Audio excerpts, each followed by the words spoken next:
اصغر علیہ السلام ہمارے تمام صغیرہ کبیرہ گناہوں سے درگزر فرما، ہمارے تمام مرحومین کی مغفرت فرما، مخصوصاً ہمارے والدین کی مغفرت فرما، تمام ہمارے مرحومین کو اپنی جوال رحمت میں جگہ عنایت فرما، جتنے بیمار ہیں شفاء عاجل و کامل عنایت فرما، جتنے ہمارے زائرین ہیں ان کی حفاظت فرما، اور جو بھی زائرین اہل بیت کی مشکلات ہیں خداوند برطرف فرما۔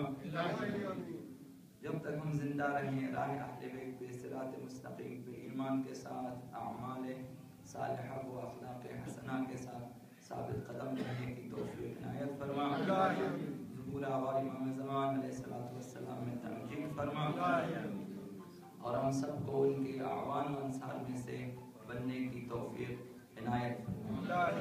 ان دعاؤں کے ساتھ ہم چند جملے آپ کی خدمت میں عرض کریں گے۔ آج جس ہستی کے لیے جشن کا اہتمام کیا ہے اور وہ ہے حضرت شہزادہ علی اصغر علیہ السلام کی مخصوص آپ نے انتخاب کیا ہے۔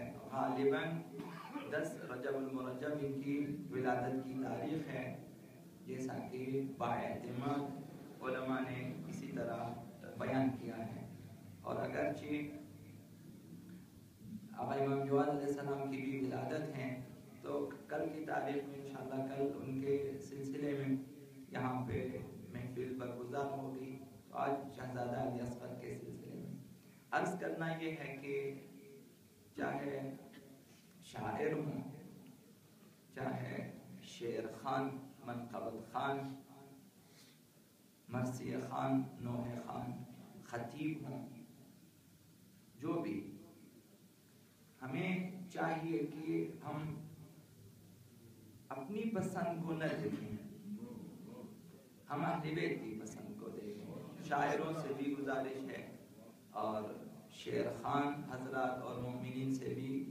گزارش ہے کہ اپنی پسند کو نہ دیکھیں کہ میں چاہتا ہوں کہ یہ پڑھوں، میں چاہتا ہوں کہ اس طرح شعر لکھوں۔ دیکھیں کہ بعض ہستیاں ایسی ہیں کہ جن کے فضائل بے شمار ہیں تو آپ لکھتے جاتے ہیں اور آپ پڑھتے جاتے ہیں۔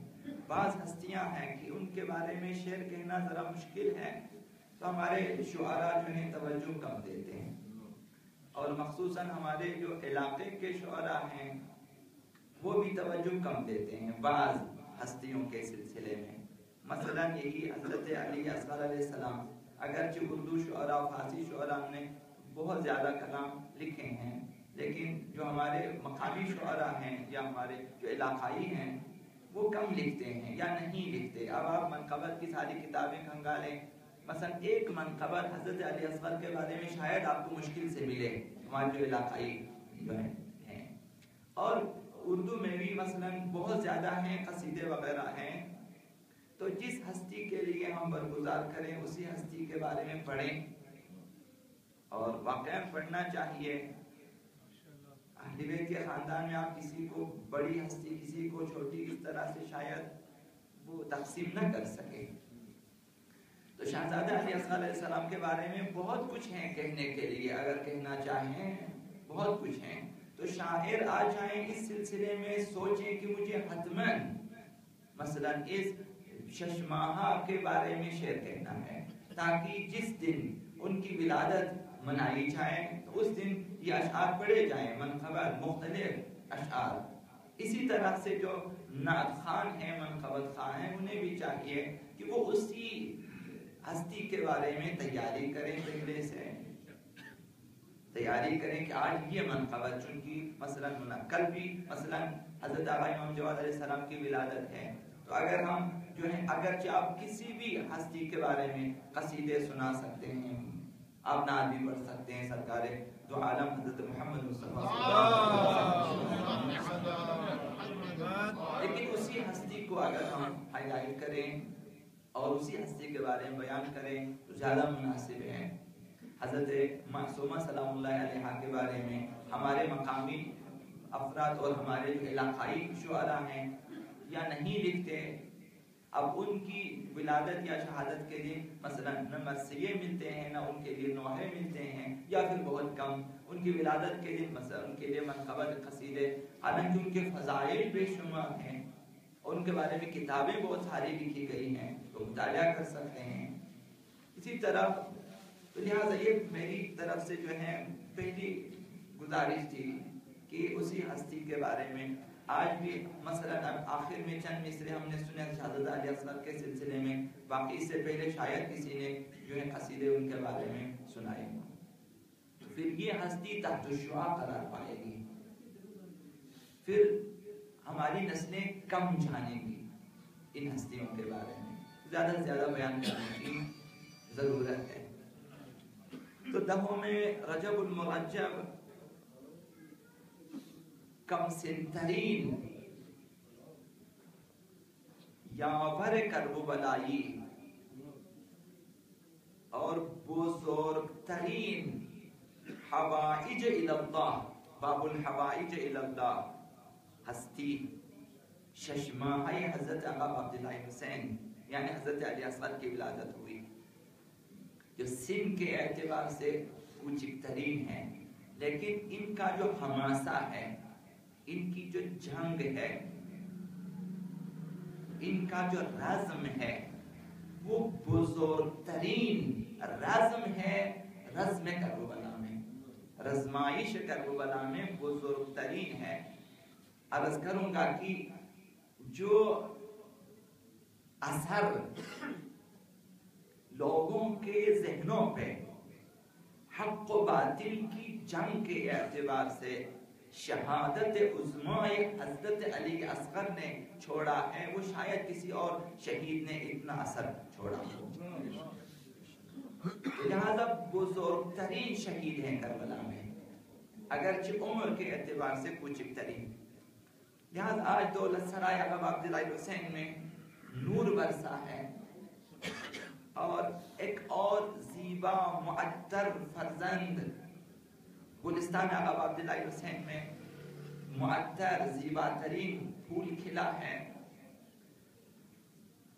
خداوند متعال نے آقا عبداللہ حسین کو ایک اور بیٹا دیا، یہ جس کا نام حاجت روائی کا نشان، نام شاید ہمارے ہاں ان کے نام کے لیے اتنی تأثیر کے قائل نہ ہوں، لیکن بہت سے ایسے ہیں کہ وہ انہیں بہت بڑے باب الحوائج مانتے ہیں، حتیٰ ان کا گہوارہ،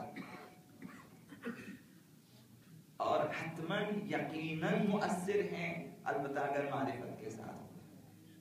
ہم مثلاً 14 معصومین کے ماننے والے، ان کے نام بھی ہمیں یاد ہیں، شاید وہ جو احمد ابن حنبل ہیں، انہوں نے ان ناموں میں جو کچھ دیکھا ہم نے شاید ابھی تک نہیں دیکھا، انہوں نے لکھا، اگرچہ وہ امام ہیں، حنبلیوں کے امام احمد ابن حنبل ہیں، تو انہوں نے لکھا کہ یہ جو 14 معصومین کے نام ہیں، اگر یہ لکھیں اور پڑھیں کسی دیوانے پہ، اگر وہ ٹھیک ہو جائے تعجب نہ کریں۔ سبحان اللہ۔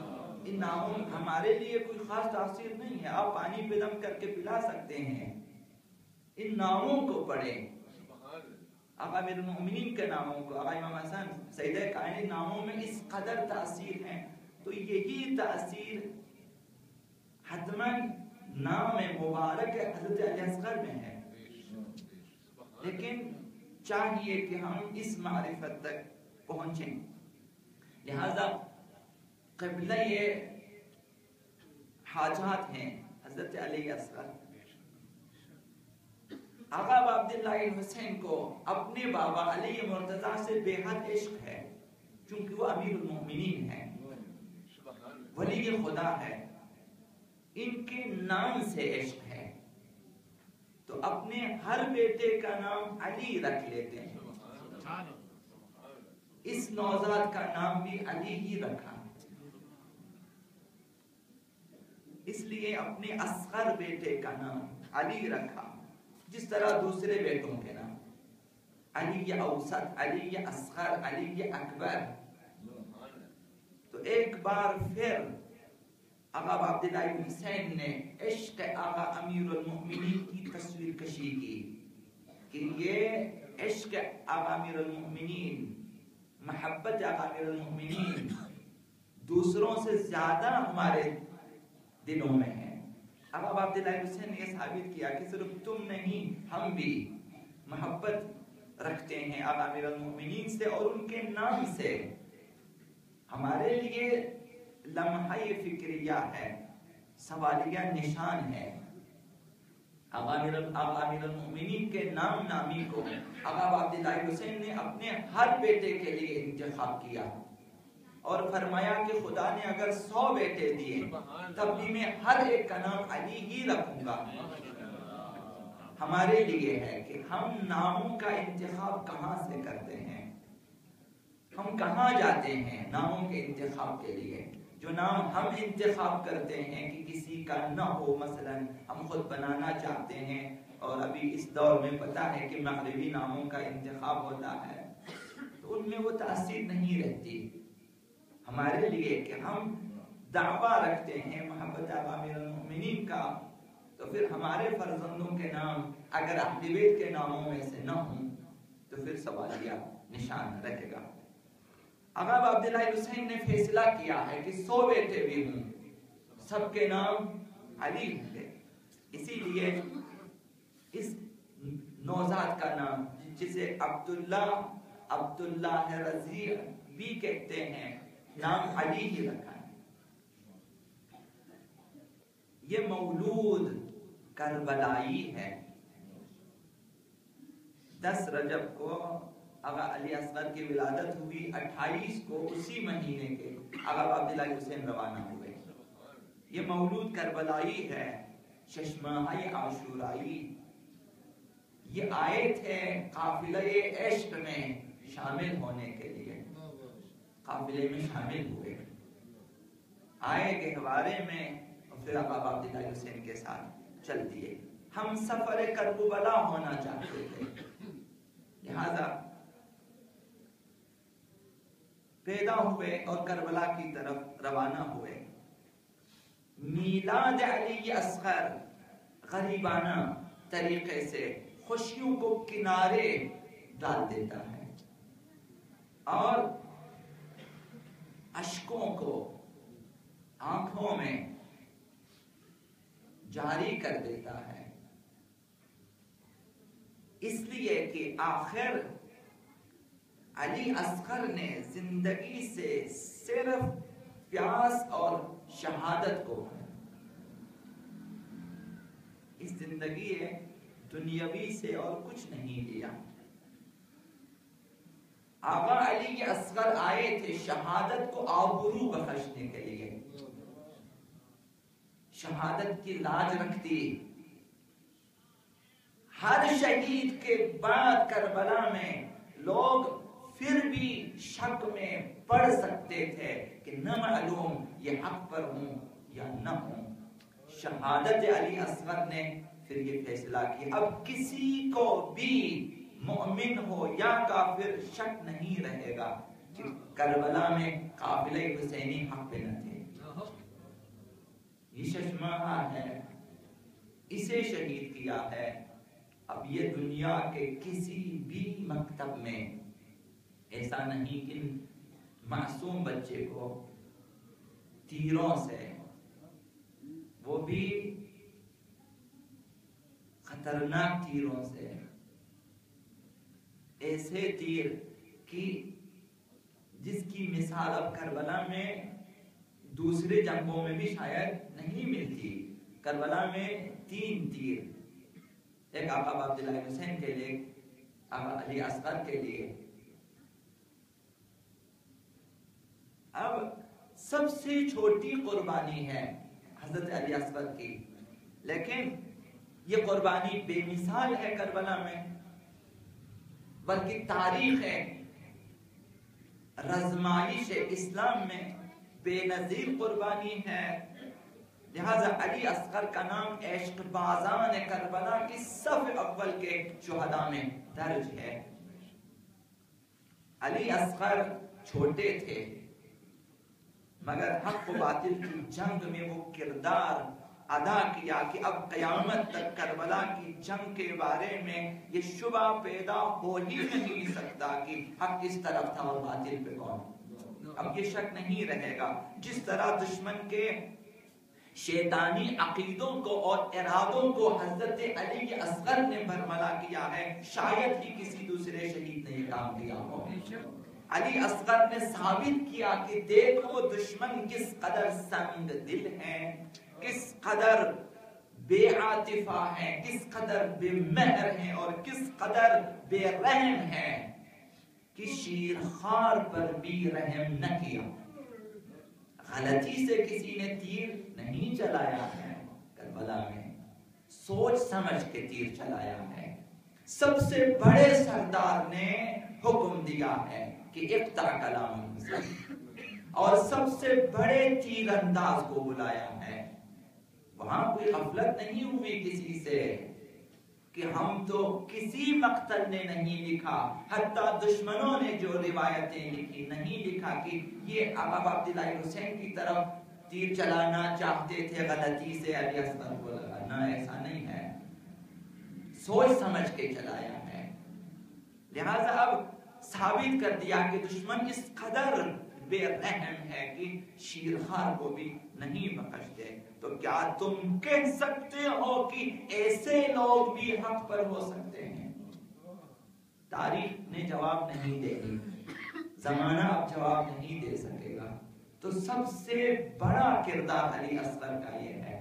آقا عبداللہ حسین کی مظلومیت کے بارے میں ہر شہید کے بعد شاید کوئی شک کرے، شاید مظلوم نہ ہو، لیکن علی اصغر کی شہادت سب سے بڑی سند ہے. آقا عبداللہ حسین مظلومیت کی سب سے بڑی سند ہے.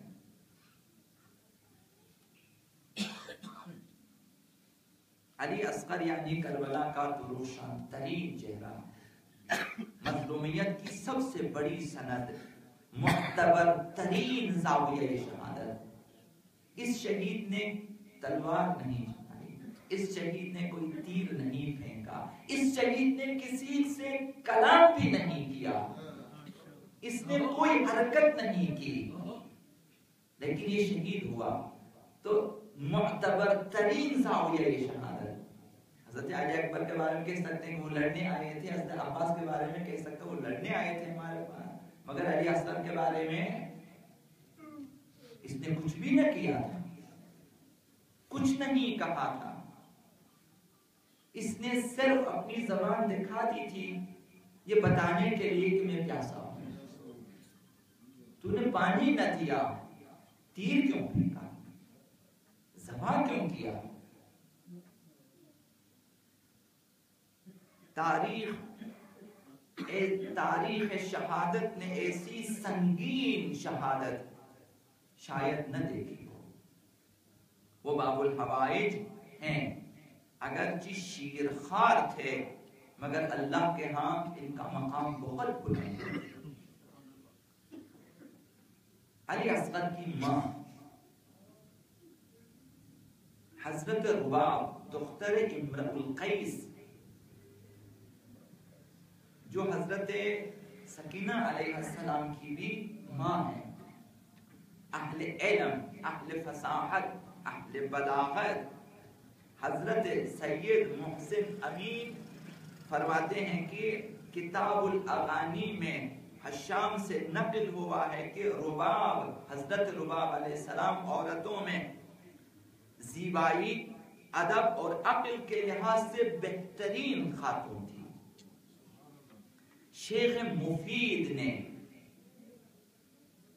آغا امام حسین کی اولاد کا ذکر کرتے ہوئے حضرت رباب کا ذکر کیا ہے زوجہ آقا عبداللہ حسین کے عنوان سے. امرؤ القیس حضرت آقا امیر المؤمنین کے ساتھ بے انتہا محبت رکھتے تھے.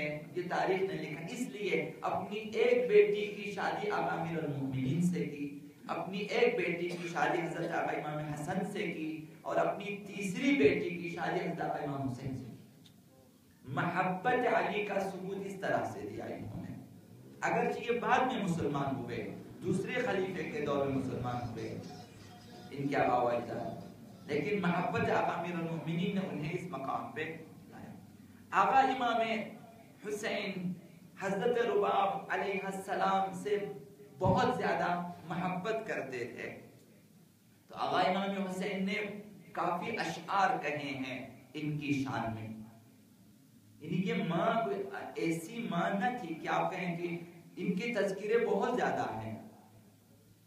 اہل بیت کے گھرانے میں جو بھی خاتون آتی ہیں معمولی نہیں آتی ہیں، معمولی خواتین نہیں ہیں۔ تو حضرت رباب کے بارے میں آقا امام حسین نے جو کئی اشعار کہیں ان میں سے ایک یہ ہے کہ لعمرک اننی لأحب دارا تحل بها سکینۃ والرباب، کہ مجھے اپنی جان کی قسم ہے کہ وہ گھر مجھے پسند ہے کہ جس میں حضرت سکینہ اور حضرت رباب ہوں، وہ گھر مجھے پسند ہے۔ کافی اشعار اور بھی ہیں کہ اگر دنیا ملامت کرے تو میں ملامت کی پرواہ نہیں کروں گا، جب تک میں خاک میں مل نہ جاؤں میں اس وقت تک ان کی محبت کو اپنے دل سے نہیں نکالوں گا۔ آقا امام حسین کے اشعار اور بھی ہیں کہ میں ساری دولت ان کے اوپر نچھاور کرنے کے لیے تیار ہوں۔ تو یہ ان کی عظمت ہے کہ ایک شوہر ان کی شان میں قصیدے پڑھے، اور سب سے بڑی چیز شاید یہ بھی ہے کہ کربلا میں جب آقا امام حسین نے سلام دیے ہیں ان میں حضرت رباب کا نام ہے۔ حضرت اولیاء مکرمہ زینب سلام اللہ علیہا، حضرت ام کلثوم، حضرت رقیہ، سکینہ و رباب، یہ خود ایک ان کی عظمت کی دلیل ہے۔ جاتے ہوئے آقا امام حسین نے بتا دیا کہ ان ہستیوں پہ میں نے سلام بھیجا ہے۔ یاد رکھیں، اگر ہم سلام نہ بھیجیں، ہم سلام نہ کریں، کوتاہی ہوگی ہماری طرف سے۔ تو وقتاً فوقتاً جب بھی یاد آئیں سلام دیا کریں۔ بہت ساری ہستیاں ہیں جنہوں نے اسلام کو زندہ رکھا ہے، نہ تاریخ کو، اسلام کو زندہ رکھا ہے، اور ہم بہت کم سلام کرتے ہیں ان کے لیے۔ ان میں حضرت زینب سلام اللہ علیہ، صبح سے شام 24 گھنٹے میں آپ کتنی مرتبہ سلام کرتے ہیں؟ سبحان ہے، بعض شاید ہفتے میں، بعض شاید مہینے میں، بعض لوگ ایسے بھی شاید زندگی پر کبھی سلام نہ کیا ہو۔ ضروری نہیں سلام کے لیے کہ آپ حتماً شام پہنچیں ان کی ذریعے پہ پھر آپ سلام کریں۔ ابھی تک اتنی عمر ہماری گزر گئی، اگر ہم نے سلام نہ کیا، شب و روز سلام کیا کریں، ایک ایک امام پہ سلام کیا کریں مسلسل، تو فراموش نہ کریں کربلا کی خواتین کو۔ حضرت رباب علیہ السلام نے بھی آقا امام حسین کی ہمسری کی لاج رکھی ہے۔ انہوں نے بھی آقا امام حسین کی شہادت کے بعد کسی سے شادی نہیں کی، نہ ان کی کوئی خاصگاری کے لیے بہت سارے آئے تھے، بڑے بڑے لوگ آئے تھے۔ انہوں نے، ان کا ایک شعر حضرت رباب کا شعر ہے کہ واللہ لا ابتغی صہرا بصہرکم حتی اغیب بین الرمل والطین، قسم بخدا کی، آقا امام حسین سے خطاب ہے، قسم بخدا کہ آپ کی ہمسری کے بعد کسی کی ہمسری کو ترجیح نہیں دوں گی تا ان کی میں خواب میں مل جاؤں، تا ان کی میں لحد میں سو جاؤں۔ تو یہی کیا۔ بعض نے 1 سال تک ان کی زندگی لکھی کہ آقا امام حسین کی شہادت کے بعد یہ زندہ رہی، لیکن قبر پہ رہی، آقا امام حسین کی قبر پہ حاضری دی۔ بعض نے لکھا کہ نہ مدینے آئی تھی اور 1 سال تک زندہ رہی، آقا امام حسین کی یاد میں کبھی سائے میں نہیں بیٹھی۔ مدینے میں قریش کے بزرگ شخصیات نے آپ کا رشتہ مانگا، لیکن آپ نے انکار کیا، اور آپ نے جو ہے فرمایا کہ جب پیغمبر اسلام کے بعد میں کسی کو اپنے سسر کے طور پہ ماننے کے لیے تیار نہیں ہوں، یعنی میں کسی کی بہو بننے کے لیے تیار نہیں ہوں۔ یہ خاندان ابن کثیر لکھتا ہے کہ حضرت رباب واقع کربلا کے بعد 1 سال سے زیادہ زندہ نہ رہی، اور شدید غم و اندوہ کی حالت میں اس دنیا سے چلی گئی۔ یہ حضرت رباب کے بارے میں، چونکہ میں نے 3 مختلف موضوع پہ بات کرنی ہے۔ ابھی آ جائیں کہ اہل بیت نے ہمیں اولاد کے بارے میں نام کے بارے میں کیا ہدایات دی ہیں؟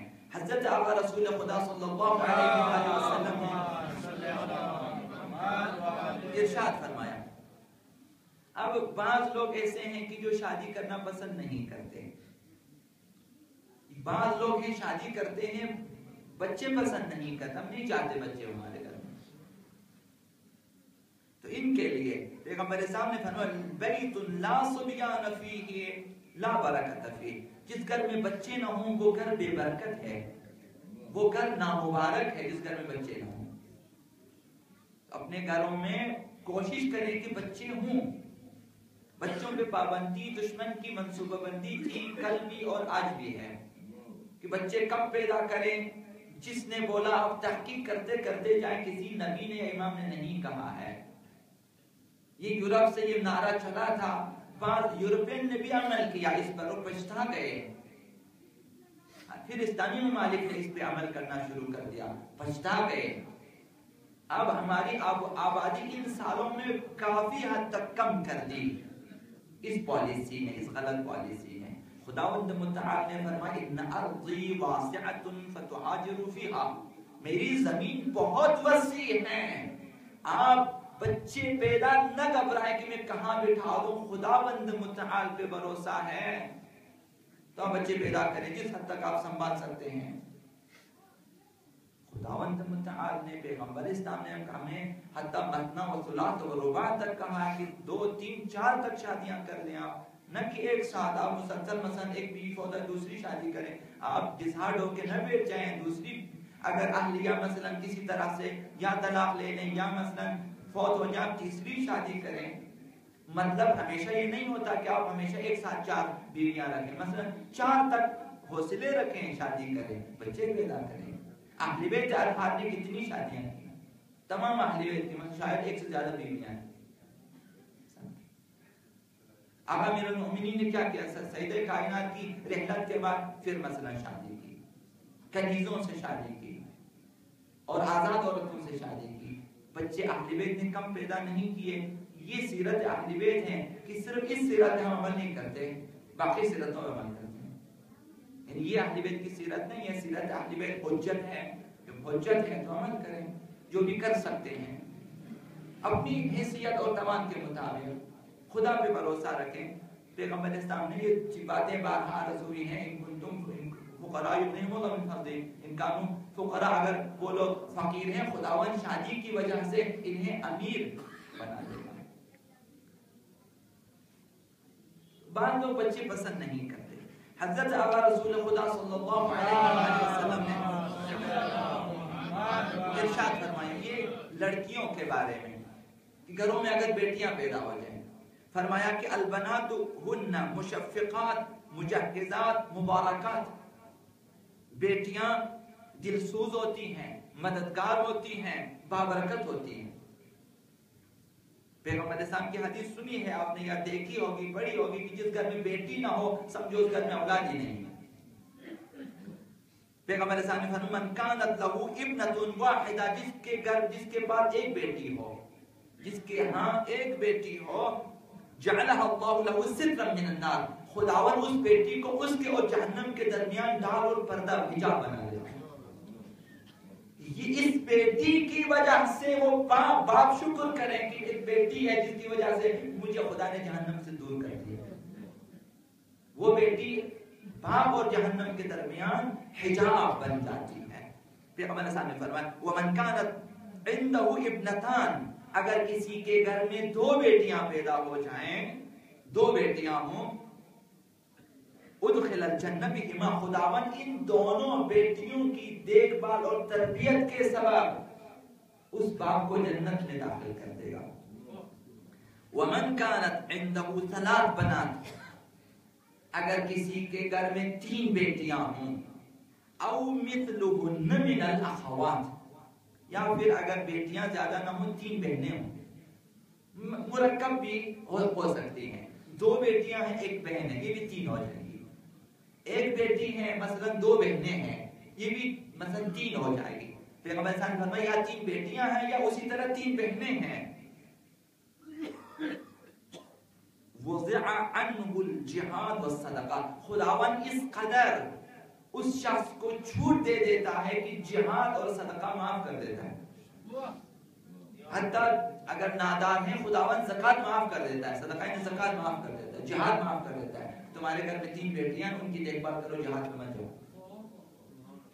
یعنی جہاد پہ مت جاؤ کا معنی کیا ہے کہ وہ مجاہد جو جہاد کر کے آتا ہے اور یہ شخص اپنی بیٹیوں کی دیکھ بھال کرتا ہے، پھر وہی ثواب حاصل کرتا ہے جو وہ مجاہد یا وہ شہید حاصل کرتا ہے. حضرت آقا رسول خدا صلی اللہ علیہ وسلم نے ارشاد فرمایا کہ فرزند صالح، اولاد پیدا کیا اپنے بیٹے یا بیٹیاں، پھر ان کی تربیت کی کہ صالح بن جائیں. اولاد صالح، ان الولد الصالح ریحانۃ من ریاحین الجنہ، جنت کے پھولوں میں سے ایک پھول ہے. یہ کون سا مقام ہے؟ یہ وہ مقام ہے پیغمبر اسلام نے سیدہ کائنات کے بارے میں فرمایا کہ جنت کے پھول ہیں.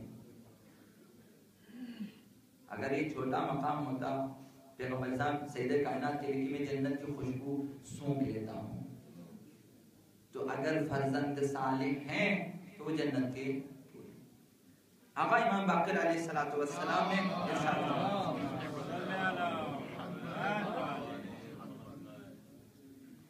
انہوں نے فرمایا کہ شر الآباء من دعاه البر الى الافراط،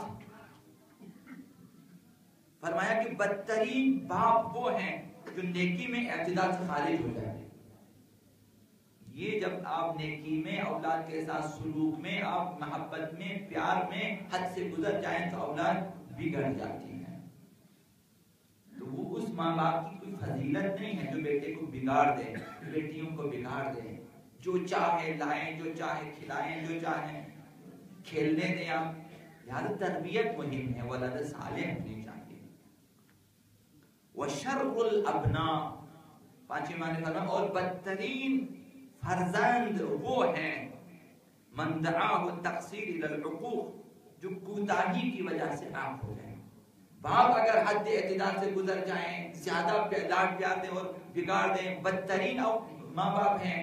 اور اگر بیٹے اس قدر ماں باپ کے بارے میں کوتاہی کریں کہ عاق ہو جائیں تو بدترین اولاد، عاق شدہ اولاد ہیں.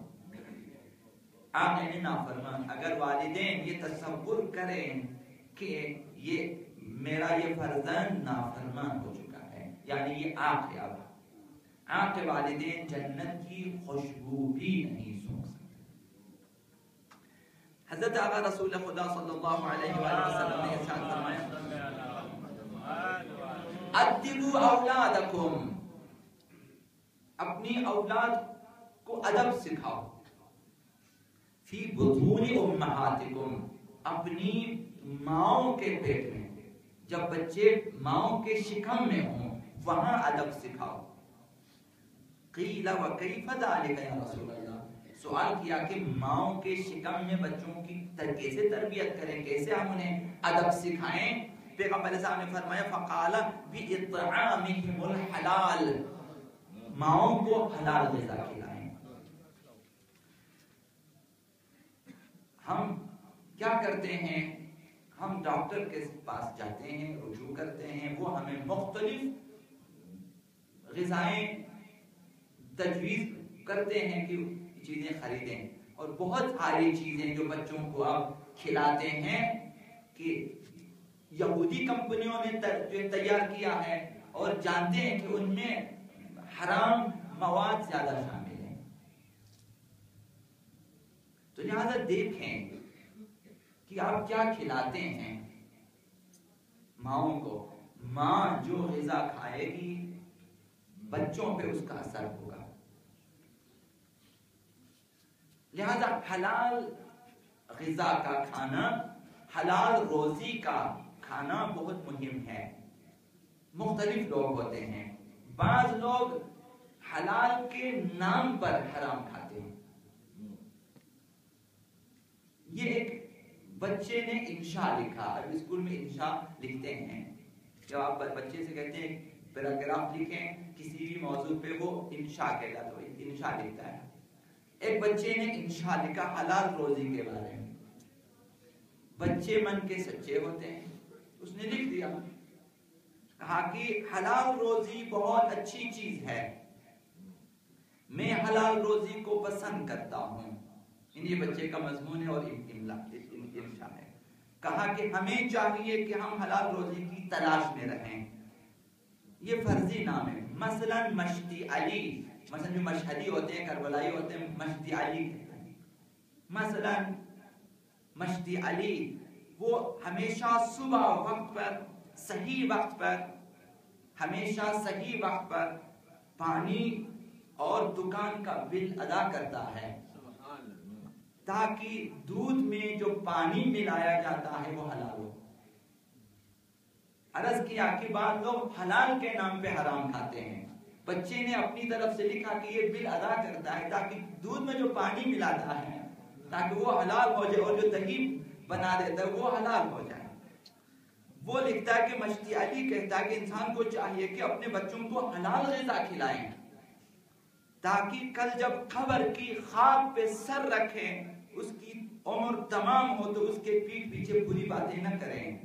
لوگ یہ ساری باتیں کرتے ہیں کہ جب بل وقت پہ ادا کرتے ہیں تاکہ، لیکن کام پھر بھی 2 نمبر کا. یہ سمجھتے ہیں کہ اگر ہم صحیح ٹائم پہ بل ادا کریں تو جو پانی ہم دودھ میں ملائیں گے وہ حلال ہو جائے گا. بچے نے لکھا کہ میرا بھائی کمپنی میں کام کرتا ہے، دیکھیں کس طرح ہم حلال کے نام پہ حرام کھاتے ہیں. بہانے کیا ہوتے ہیں. یہ بچے کی انشاء ہے. میرا بھائی کمپنی میں کام کرتا ہے، وہ کہتا ہے کہ جب تک میں مطمئن نہ ہو جاؤں کہ میرے پاس آ کر پیسے دینے والے دل سے راضی نہ ہو، اس وقت تک میں رشوت نہیں لیتا. یعنی جو رشوت میں لے لیتا ہوں وہ ان افراد سے ہم لیتے ہیں جو دل سے راضی ہیں. وہ رشوت کے لیے بہانہ ڈھونڈ لیتے ہیں، راستہ بنا لیتے ہیں. انسان کو رزق حلال کی تلاش میں رہنا چاہیے. یعنی میرا بھائی کہتا ہے انسان اس طرح، لہذا ہمیشہ اگر میں رشوت لیتا ہوں تو ان کی اجازت سے لیتا ہوں. یہ لکھتا ہے میرے چاچا کے پاس ہوٹل ہے، وہ ہمیشہ کوشش کرتا ہے کہ لوگوں کو اچھی غذا فراہم کرے، صحیح غذا. وہ کہتا ہے کہ ہمارے ہوٹل میں بوڑھے جانوروں کا گوشت ہم نہیں پکاتے، ہم جو بھی ذبح کرتے ہیں گدھے کے چھوٹے بچے ہوتے ہیں. بوڑھے جانور ذبح نہیں کرتے، گدھے کے ہوتے ہیں، گدھے کے بچے. اب وہ گدھے کا بچہ بچڑا کہلاتا ہے، جو بھی کہلاتا ہے، وہ ہم ذبح کرتے ہیں، جس کے گوشت تر و تازہ ہوتے ہیں اور اس کے کباب بھی صحیح بنتا ہے. وہ دقت کرتا ہے کہ گدھے کے بچے صحیح سالم ہوں، ورنہ ذبح نہیں کرتے. بچے کو کیا معلوم کہ گدھے کا گوشت حلال ہے یا مکروہ ہے یا کیا ہے، نہیں معلوم. لیکن لوگ اب خرگوش کا گوشت بیچتا ہے مرغی کے نام پہ، بچڑے کا گوشت مثلا بیچتے ہیں کہ چھوٹے گوشت کے نام پہ. اب گدھے کا گوشت مثلا بچڑے کے نام پہ. لوگ اس طرح حرام خوری کرتے ہیں، لوگوں کو بتاتے ہیں کہ یہ مثلا چھوٹا گوشت ہے. چھوٹے گوشت سے مراد کیا ہے؟ گدھے کے چھوٹے بچے کا گوشت. وہ دقت کرتا ہے کہ گدھے کے بچے صحیح سالم ورنہ ذبح نہیں کرتے. یہ بچہ لکھتا ہے میرا چاچا کہتا ہے کہ ایک لقمہ حلال کی ارزش پوری دنیا سے بھی زیادہ قیمتی ہے. یہ تمام باتیں ہماری ہوتی ہیں. جب تک انسان کے پیسے حلال نہ ہوں برکت نہیں آتی. حرام پیسے بے برکت ہوتے ہیں. یہ بچہ کس قدر من کا سچا تھا. یہ کہتا میرا خیال ہے کہ میرے بابا کے پیسے حرام ہیں، کیونکہ اس میں برکت ہی نہیں ہے. مہینہ آدھا ہو جاتا ہے میرے بابا کی جیب سے پیسے ختم ہو جاتے ہیں، یعنی بے برکت ہیں. اب دوسروں کے پاس پیسے زیادہ ہے، سمجھتے ہیں کہ اس میں برکت ہے. یہاں پیسے جلدی ختم ہو جاتے ہیں، بے برکت ہیں. بچے کو کیا معلوم. یہ کہتا ہے کہ کل رات میں نے بابا سے کہنا چاہا کہ اگر حلال روزی کے پیچھے ہوتے ہمارے پیسوں میں آج برکت ہوتی. ہم ہمیشہ ہمارے پاس پیسے ہوتے لیکن کہنے کی جرأت نہ کر سکا. یہ بچہ لکھتے ایک کاش میرے بابا بھی اس طرح بیان کیا حلال روزی کے پیچھے ہوتا. انہیں کا دیکھا گوشت بیچ کر ابھی تو ماشاءاللہ کتوں کا گوشت چوہوں کا گوشت اتنے سارے گوشت بکتے ہیں تو بچوں کو بھی پڑھاتے ہیں کہ یہ حلال روزی ہے. جب ہماری مائیں ایسی غذائیں کھا لیں تو پھر آپ بچے سے توقع نہ رکھیں کہ وہ شیعہ اہل بیت ہو جائیں. پھر بچوں سے توقع نہ رکھیں کہ وہ جو ہیں صحیح معنی میں پیرو امیر المومنین بن جائیں. یہ حلال روزی کے بارے میں. جب بچے پیدا ہو جائیں یہ آخری موضوع ہے تو اچھے نام رکھیں. اہل بیت کی سفارش ہے. آقا رسول خدا صلی اللہ علیہ وسلم نے فرمایا کہ وحق الولد على الوالد ان يحسن اسمه ويحسن ادبه. باپ پر بیٹوں کا یہ حق ہے, یہ فرض ہے کہ اولا اس کا نام بہت اچھا نام رکھیں اور پھر اچھی تربیت کریں اس کی. یہ باپ کی ذمہ داری ہوتی ہے. اور آقا امام صادق علیہ السلام نے ارشاد فرمایا لا یولد لنا ولد الا سمیناه محمدا صلی اللہ علیہ وآلہ. یہ سنت اہل بیت. آقا امام صادق نے فرمایا کہ ہمارے ہاں سنت یہ ہے, اہل بیت میں سنت یہ ہے کہ جب بھی بیٹا پیدا ہو جاتا ہے ہم پہلے دن اس کا نام محمد رکھ لیتے ہیں. جو بھی پیدا ہو جائے محمد ہے. تا ان کی وَإِذَا مَضَى سَبْعَ, جب 7 دن گزر جاتا ہے 7 ایام فَإِنْ شِئْنَا غَيَّرْنَا وَإِلَّا تَرَكْنَا. 7 دن کے بعد اگر نام تبدیل کرنا ہو پھر ہم کوئی اور نام اہل بیت یا پسند خدا کے پسند نام میں سے رکھ لیتے ہیں یا پھر اسی نام کو ہم رکھ لیتے ہیں. سیرت اہل بیت یہ ہے کہ ہم اس سیرت پہ عمل کرتے ہیں. جو بھی بیٹا پیدا ہو اس کا نام آپ محمد رکھیں. ہمیں حکم ہے کہ ولادت سے پہلے اس کا نام محمد رکھیں. کہ اگر بیٹا ہو اس کا نام محمد ہے آپ اسے محمد پکاریں. جو بات مجھے پسند آئی ہے مثلا مکہ مکرمہ میں آپ جاتے ہیں وہاں عرب ملک میں, وہاں یہ چیز کم از کم اچھی ہے کہ آپ ہزاروں حاجی ہوتے ہیں وہ کسی کا نام نہیں جانتے, وہ سب کو محمد کہہ کے پکارتے ہیں, محمد کہہ کے آواز دیتے ہیں, پھر جو آپ دیکھیں بلاتے ہیں. مثلا ایک اچھی چیز یہاں بھی جس کا نام مثلا اگر آپ کو آپ پتہ نہ محمد کہہ کے پکاریں پھر پوچھیں آپ کا نام کیا ہے. تو اہل بیت کے ہاں سنت یہ ہے کہ 7 دن تک ہر بیٹے کا نام محمد ہی ہوگا, پھر اس کے بعد آپ تبدیل کریں. حضرت آقا رسول خدا صلی اللہ علیہ وسلم نے پھر یہ دوسری سنت اور اہل بیت ہیں جس کا نام محمد رکھ لے. اگر کسی نے اپنا نام محمد رکھ لیا پیغمبر اسلام نے فرمایا وَإِذَا سَمَّيْتُمُ الْوَلَدَ مُحَمَّدًا فَأَكْرِمُوهُ. اگر محمد نام رکھا پھر اس کا احترام کرو, احترام کرو اس کا. لیکن کس حد تک احترام کرنا ہے؟ وَوَسِّعُوا لَهُ فِي الْمَجَالِسِ, مجلسوں میں اسے جگہ دو. اس پہ کچھ بھی نہیں ہے, صرف اس کا نام محمد ہے, آپ اسے جگہ دیں. بھئی آپ کا نام محمد ہے, آپ ادھر آ جائیں. پیغمبر اسلام کا احترام کہاں تک کرتے ہو؟ نام ہے پیغمبر اسلام کا احترام. یہ اہل بیت نے حکم دیا ہے.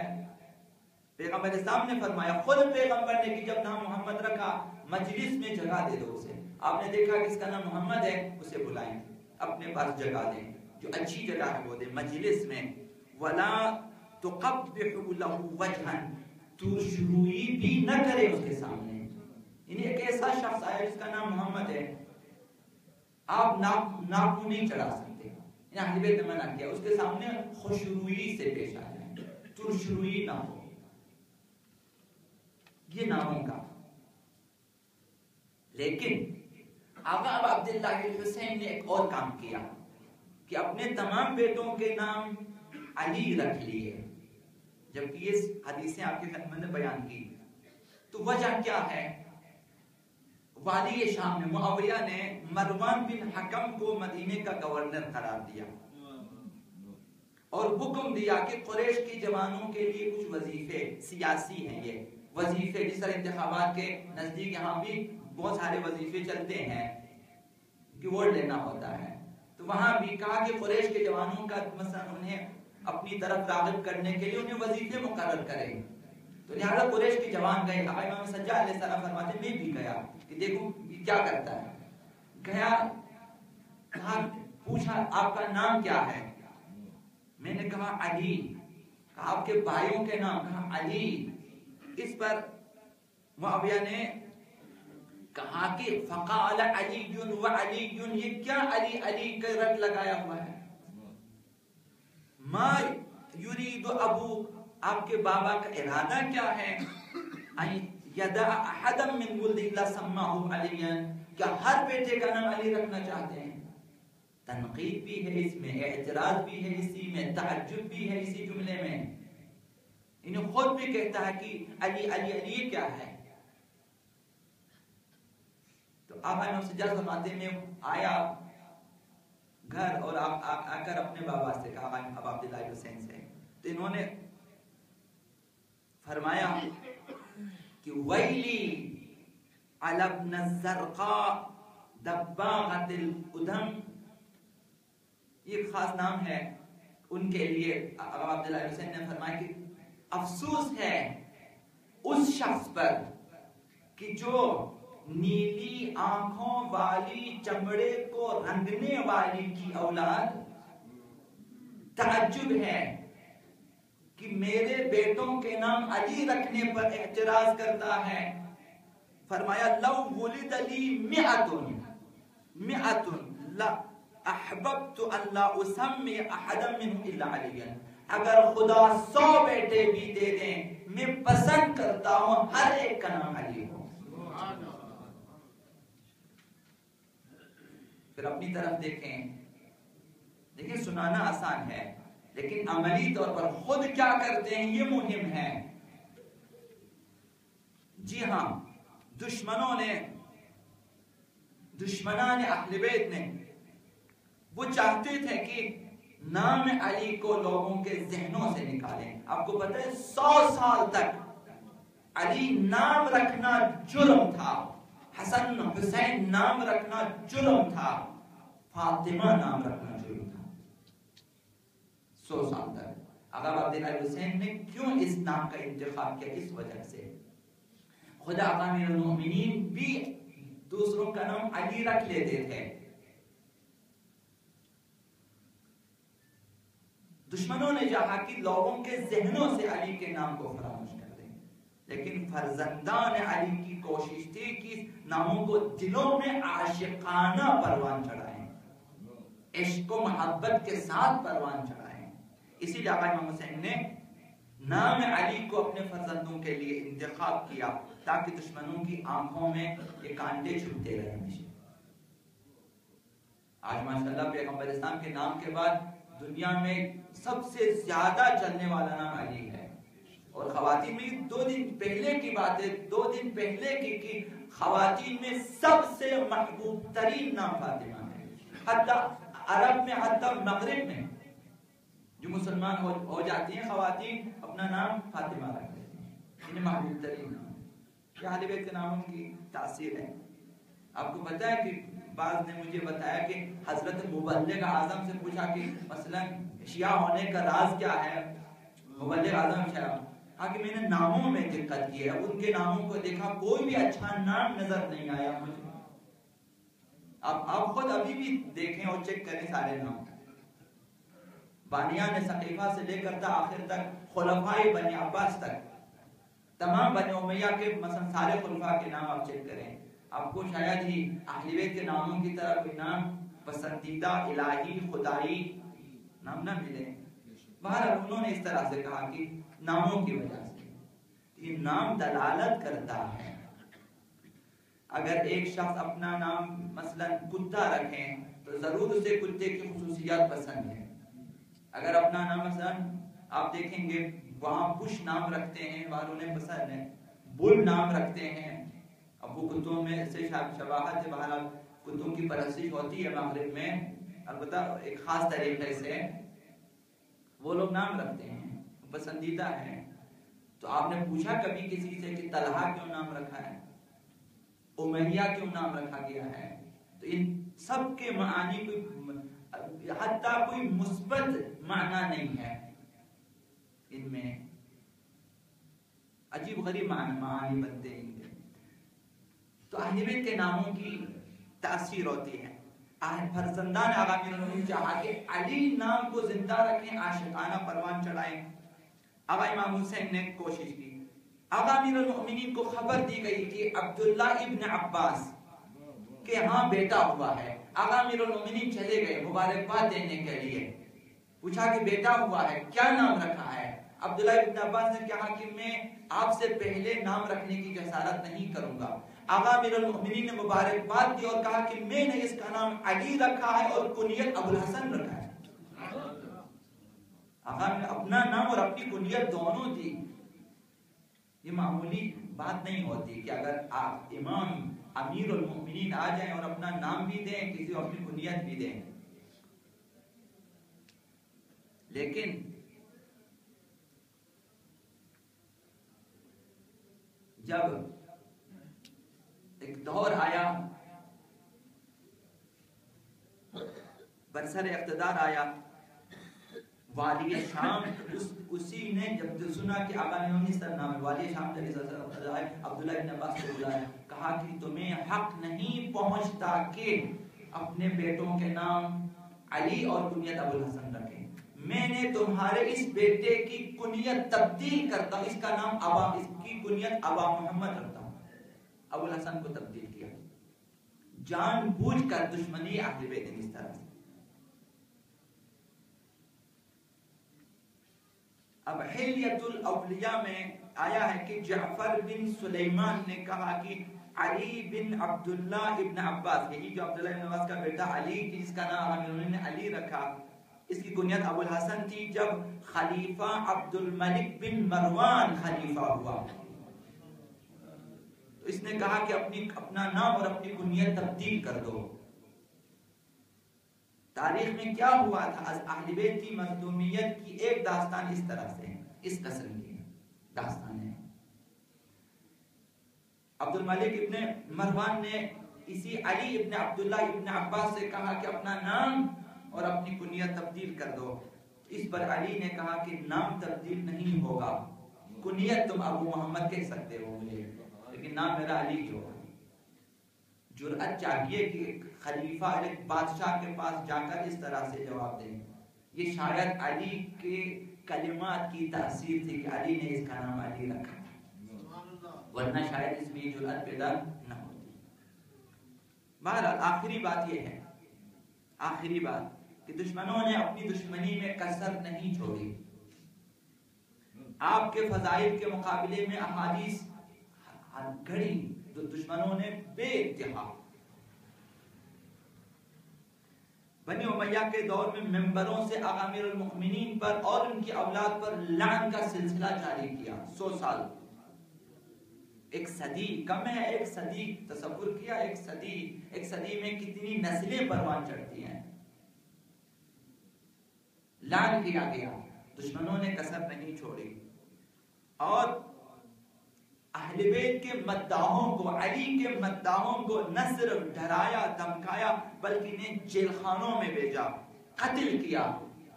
یہاں تک کہ لوگوں نے اپنے بچوں پر علی نام رکھنے سے منع کیا. علی بن جوہم وہ شخص ہے کہ جو اپنے باپ پہ لعن کرتا تھا کہ اس نے میرا نام علی کیوں رکھا ہے. دشمنوں نے اپنی دشمنی کر دی. یہ ساری باتیں حضرت علی اصغر کی وجہ سے بیان کیا کہ ان کا نام آقا عبداللہ حسین اگرچہ پیدا ہوا, جا رہے ہیں کربلا, معلوم ہے کہ ابھی کربلا میں شہید ہو جائیں گے, لیکن نام رکھا علی کہ تاریخ میں, تاریخ کربلا میں ایک نام ہوگا, یہ ششماہے کا ایک نام ہوگا. آقا عبداللہ حسین نے چاہا کہ جب نام ہوگا تو علی ہونا چاہیے, تاکہ جو بھی پکارے علی اکبر پکارے, علی اصغر پکارے, علی زین العابدین پکارے. علی کا نام تاریخ میں آقا عبداللہ حسین نے کربلا میں صرف دین کو اس طرح زندہ نہیں کیا, لیکن ان کو بھی زندہ رکھا ہے. اپنے بیٹوں کے نام علی رکھ کر لے گیا میدان کربلا میں تاکہ یہ نام زندہ رہے. لہذا ناموں کی اہمیت ہوتی ہے. زیادہ آپ کا وقت لیا, معذرت خواہ. اللهم اجعل ولي واجعلنا من عوانه والأنصار اللهم انصر نبيك محمدا صلى الله عليه وآله برؤيته ومن تبعه ولا دعوته وارحم استكانتنا بعدنا اللهم اكشف هذه الغمة عن هذه الأمة بحضوره وعجل لنا ظهوره إنهم يرونه بعيدا ونراه قريبا اللهم نور قلوبنا يا الله وبيض وجوهنا يا الله وأهلك أعداءنا يا الله واشف مرضانا يا الله وآمن من كل بلائنا يا الله واغفر ذنوبنا يا الله واستر عيوبنا يا الله بحق محمد وآله الطيبين الطاهرين المعصومين إلى روح المؤمنين والمؤمنات وإلى أموات الحاضرين لا سيما إلى أرواح شهدائنا رحم الله من